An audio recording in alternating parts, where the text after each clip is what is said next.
اب شراب کا نقصان بتاتا ہوں، سنیے۔ حضرت عثمان غنی رضی اللہ تعالیٰ عنہ اس حدیث کے راوی ہیں، اور یہ حدیث سنن نسائی کے صفحات پر ملے گی۔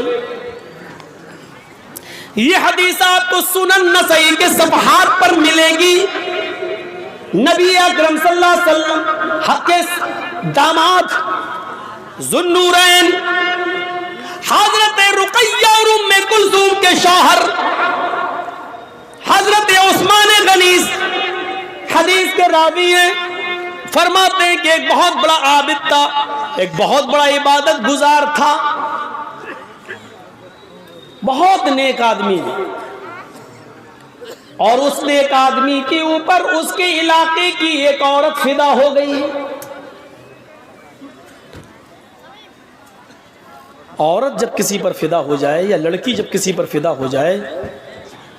تو سمجھ لو کہ بجلی کا کرنٹ سے چپک کر تو کوئی آدمی چھوٹ سکتا ہے، لیکن عورت جب کسی پر، لڑکی کسی پر فدا ہو جائے تو اس چمبک سے نکلنا اور چھوٹ پانا بہت مشکل ہے، وہ کسی بھی حد تک جا سکتی ہے۔ اس لیے کوشش کرو آپ کہ دور ہی رکھا جائے، اور جب وہ میٹھی میٹھی باتیں کرے تو آپ اس سے سختی سے باتیں کریں، اس کے دل میں اپنی جگہ بنانے کی کوشش نہ کریں، کیونکہ اگر اس کے دل میں جگہ بن گئی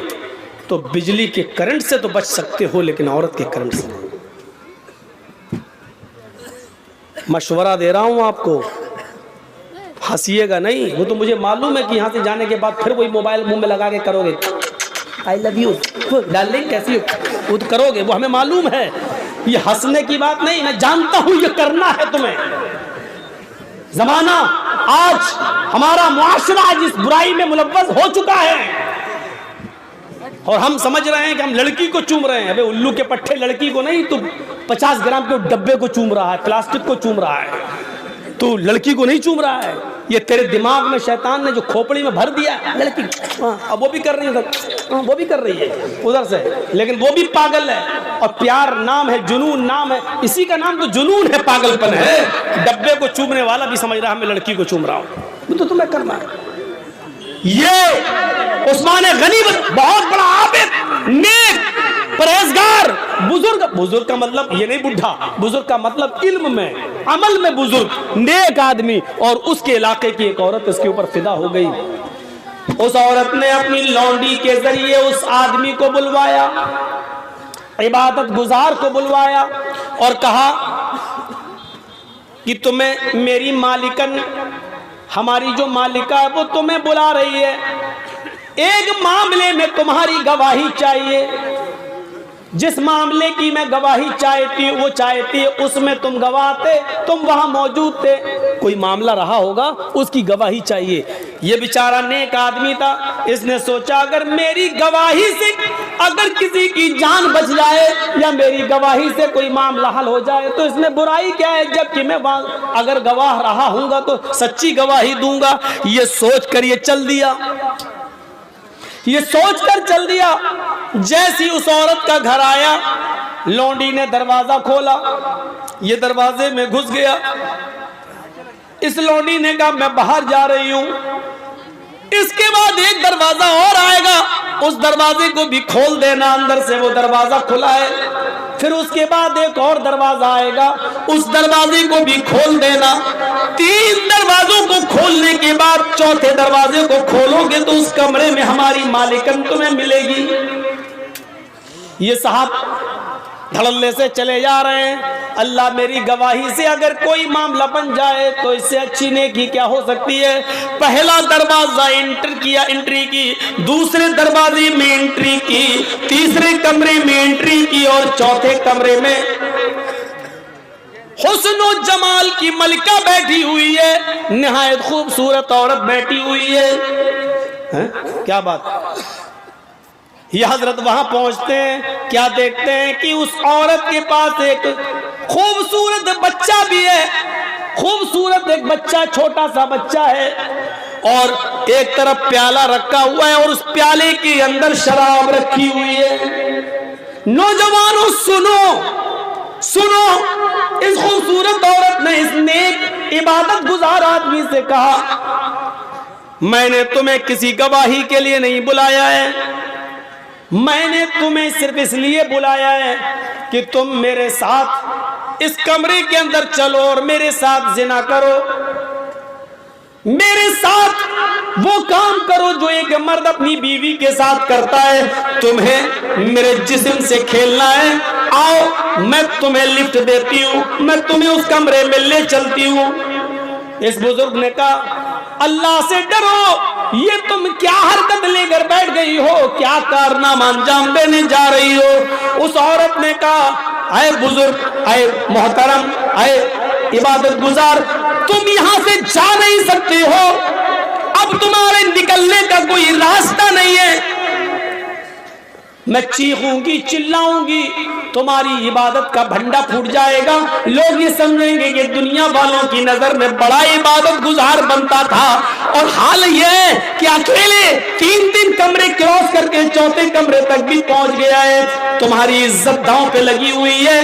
انسان کی ایک بار عزت چلی جائے تو وہ مرنا پسند کر لیتا ہے، ذلیل ہو کر رہنا پسند نہیں کرتا۔ سنو، یا تو میرے ساتھ زنا کرو، اور اگر زنا نہیں کر سکتے ہو تو دوسرا کام یہ کہ یہ چھوٹا بچہ ہے، یہ چاقو میں تمہیں دیتی ہوں، اس چھری سے اس بچے کو قتل کر دو۔ اس بچے نے میرا کیا بگاڑا؟ کہا یہ بھی نہیں کر سکتے تو پھر یہ شراب کا پیالہ رکھا ہوا ہے، یہ شراب کا پیالہ تمہیں پینا پڑے گا، یہ شراب کا جام تمہیں پینا پڑے گا۔ نوجوانوں اب سنو، اے شراب کے رسیا اور دلدادہ لوگوں اب سنو، شراب کو اپنے ہونٹوں پر لگانے والے جوانوں اب سنو۔ اس آدمی نے سوچا اے اللہ بچنے کا کوئی راستہ نہیں ہے، زنا بڑا گناہ ہے، یہ کرنے کے لیے میرا دل لامادہ نہیں ہے، زنا سے بڑا گناہ قتل ہے، قتل بھی میں اس بچے کا کر نہیں سکتا، اے اللہ شراب بھی حرام ہے لیکن مجبوری ہے میری، اس لیے قتل سے اور زنا سے بچنے کے لیے میں شراب پی لیتا ہوں، کیونکہ بچنے کا کوئی راستہ نہیں ہے۔ اور اس عورت نے 3 کاموں میں سے ایک کام کرنے کو کہا ہے، یا تو زنا کرو میرے ساتھ، یا اس بچے کو قتل کرو، یا شراب پیو۔ اے اللہ میری نظر میں سب سے ہلکی چیز یہ ہے، قتل سے بھی ہلکی اور زنا سے بھی ہلکی چیز یہ ہے کہ میں شراب پی لوں۔ پہلے بھی تو جب شراب حرام نہیں ہوئی تھی تو لوگ پی لیتے تھے، چلو آج میں شراب ہی پی لیتا ہوں۔ اس نے اللہ تو جانتا ہے یہ میں مجبوری میں پی رہا ہوں، اس نے یہ کہا اور شراب کا پیالہ اٹھایا اور اس نے نوش کر لیا۔ جیسی اس نے شراب پی، اس شراب کی اندر ایک اور نشے کی اشیاء ملی ہوئی تھی، اس نے شراب پی، شراب پیتے ہی غنود کی طاری ہو گئی، جنون اس کی اوپر طاری ہو گیا، اس شراب کے نشے نے اس کی عقل زائل کر دی۔ اس عورت نے اس کو چھری دی اور کہا اب تمہیں چنتا کس چیز کی ہے، اس بچے کو بھی قتل کر دو، عقل کام نہیں کر رہی ہے، شراب پی چکا ہے۔ شرابی آدمی تو اپنی ماں اپنی بہن کے سامنے گندی گندی گالیاں دیتا ہے، جب شراب پی کر گھر میں گھستا ہے تو بیوی کو بیوی نہیں، ماں کو ماں نہیں، بہن کو بہن نہیں، بیٹی کو بیٹی نہیں سمجھتا، ابھی اس بچے کو بچہ نہیں سمجھتا ہے، چھری اٹھاتا ہے اور اس نے اس چھری سے اس بچے کو بھی کاٹ دیا، اس بچے کی گردن بھی الگ کر دی، اس کا بھی قتل کر دیا۔ شراب کے نشے میں چور تھا،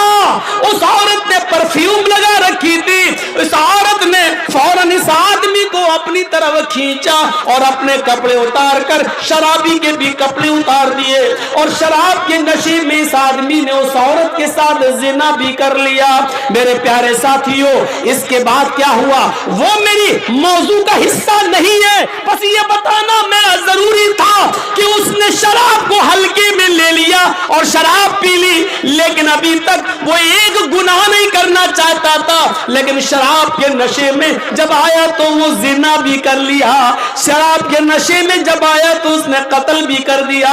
شراب کا اور شراب بھی پی لی، یعنی ایک گناہ اس سے کروایا جا رہا تھا لیکن وہ نہیں کیا، لیکن جب شراب پی لیا تو وہ تینوں کی تینوں گناہ کر بیٹھا۔ میرے بھائیوں اب آؤ جناب محمد رسول اللہ کے اس فرمان پر جو آپ نے کبھی فرمایا تھا ام الخبائث، یہ شراب تو تمام گندگیوں کی جڑ ہے، تمام بری چیزوں کی جڑ ہے۔ اس آدمی کو شراب نے قاتل بھی بنا دیا، شراب نے اس کو زناکار بھی بنا دیا، اور شراب پی لیا تھا۔ میرے پیارے ساتھیوں، یہ شراب ایسی چیز ہے جو عقل کو ختم کر دیتی ہے، بزرگوں کا ادب و احترام نکال دیتی ہے، مذہب کو گالی دینے پر مجبور کر دیتی ہے۔ شراب وہ نشہ ہے جو انسان کو اللہ کی پیاری کتاب قرآن کو بھی زمین پر پٹکنے پر مجبور کر دیتی ہے، اس لیے کہ شراب جب عقل کو ختم کر دیتی ہے تو پھر انسان یہ نہیں دیکھتا کہ یہ اللہ کا کلام ہے،